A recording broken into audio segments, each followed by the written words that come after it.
दिव्या को देखने लड़के वाले आए हैं, लेकिन उनकी बातों से लग रहा है कि वो लंबी लंबी फेंक रहे हैं। हमारे यहाँ 5 कार हैं, 7 बाइक्स हैं, फिर भी हम बस से आए हैं।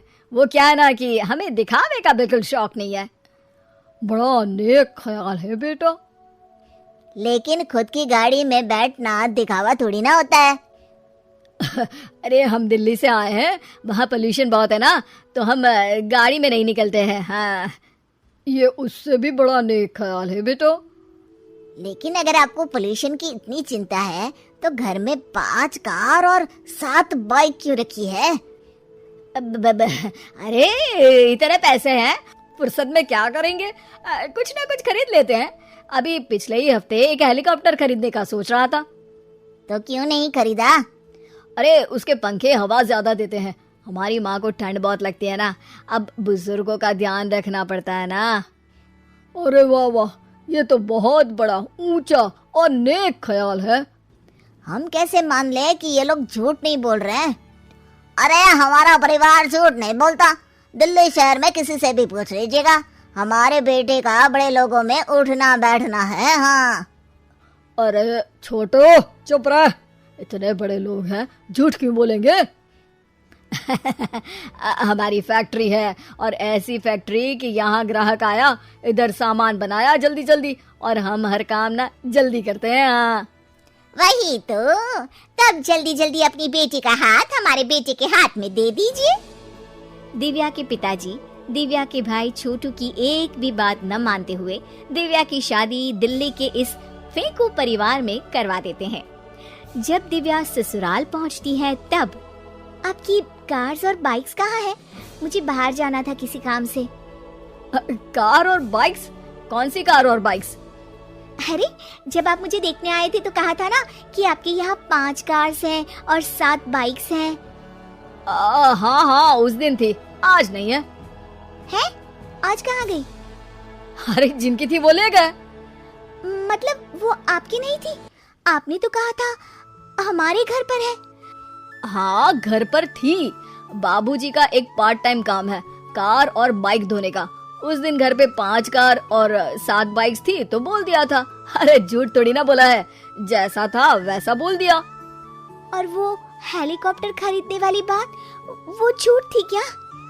अरे बिल्कुल नहीं, शहर में एक नई कंपनी आई है पंखे की, जिसके पंखे बड़े हैं। कंपनी का नाम हेलीकॉप्टर रखा है। जब लेने गए तो हवा बहुत तेज फेंक रहा था, तो माँ ने बोला ठंडी लगेगी बेटा। वैसे भी दिल्ली में ठंड ज्यादा होती है ना। झूठ कहाँ बोला मैंने, जैसा था वैसा बोल दिया। हे भगवान, और वो फैक्ट्री वाली बात, इधर ग्राहक आया उधर सामान तैयार। अरे वो भी तो बिल्कुल सही है। मेरा ना पानी पूरी का ठेला है, इधर ग्राहक आता है उधर पानी पूरी बना देता हूँ।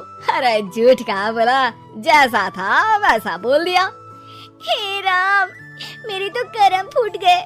आपने तो कहा था कि आप लोगों का बड़े लोगों में उठना बैठना है। अरे है तो, पहले मैं बहुत बड़े लोगों के यहाँ नौकर था। जब भी कोई गलती करता तो वो मुझसे उठक बैठक लगवा देते। हो गया ना बड़े लोगों में उठना बैठना।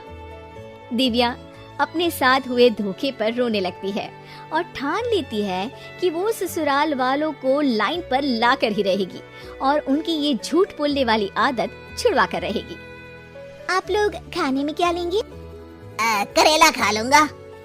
अरे मुझे तो टिंडे खाने हैं। कद्दू खाऊंगा। अच्छी बात है, खाने के टेबल पर मिलते हैं। शाम को जब सब खाने के टेबल पर मिलते हैं तो सब देखते हैं कि टेबल पर प्लेट्स में एक पूरा और कच्चा कद्दू रखा है, कच्चा करेला रखा है और कच्चे टिंडे भी रखे हैं। बहू ये सब क्या है? ससुर जी के लिए करेले, आपके लिए टिंडे और श्रवण जी के लिए कद्दू। अरे वो तो दिख रहा है, लेकिन ये पकाया क्यों नहीं है? आप लोगों ने पकाने को तो नहीं कहा था, बस मैंने पूछा था क्या खाएंगे, तो आपने ये कहा था कि करेले, टिंडे और कद्दू खाने वाले हैं। ये क्या मजाक है दिव्या, तुम झूठ बोल रही हो। अरे मजाक कहाँ है, आपने कहा कद्दू खाएंगे तो खाइए, ऐसी थोड़ी ना कहा था कि पका हुआ खाएंगे। और वो आप क्या कहते हैं, जैसा था वैसा बोल दिया। झूठ कहाँ बोला मैंने?